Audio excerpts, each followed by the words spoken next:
علیکم ملګرو، په خیر یاست؟ ګوره اوس خو دی ژمی دی، چې ژمی نو د شمسي ولټ زیات راځي.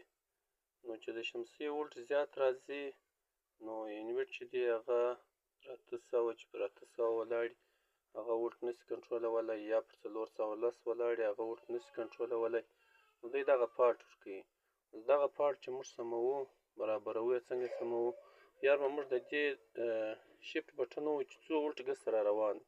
ګوره ولټ را روان دی 570 ولټ را روان دی، 943 ولټ را روان دی. نو موږ به دا دلته ګورو، راځو به پی ای ته، پی ای خانه مې وکې کړه. اوس رالو پی ای اوومې خانې ته، دا اوومه خانه به وکې کړو.